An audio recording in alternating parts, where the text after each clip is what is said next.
Yamaha YBR 12520052020 Review. Basic and economical. There is nothing at all wrong with basic, and while the Yamaha YBR 125 is very much a budget commuter and certainly not a very flashy 125 like some modern alternatives, it fulfills its role in life brilliantly well. Yamaha sold 150,000 YBR 125s in Europe, and a staggering 50,000 of them found their way to the UK. What makes this sturdy commuter so popular? It's cheap to buy, cheap to run, easy to ride, you can maintain it yourself, and it's incredibly reliable. Released in 2005 as a replacement for the ancient Yamaha SR125, which had run from 1982 until 2003, the YBR 125 brought with it more modern naked bike styling but with tried and tested technology to ensure reliability. Although it gained a few updates over the years, including fuel injection and even a bit more weather protection and a cruiser option, the YBR essentially remained the same until it was discontinued in 2016 and replaced by the YS125, which has continued the tradition of delivering frugal motoring to the masses. Ride quality and brakes.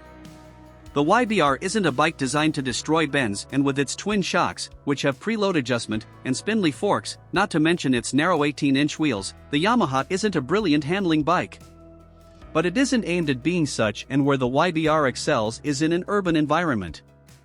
A low 780mm seat height is reassuring for all sizes of riders, and the soft suspension is ideal for soaking up jolts from potholes, while the light 113 kg dry weight means you can easily manhandle it in or out of parking bays and through gaps with minimal hassle.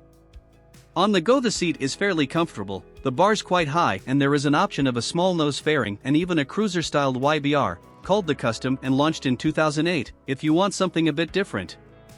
Engine.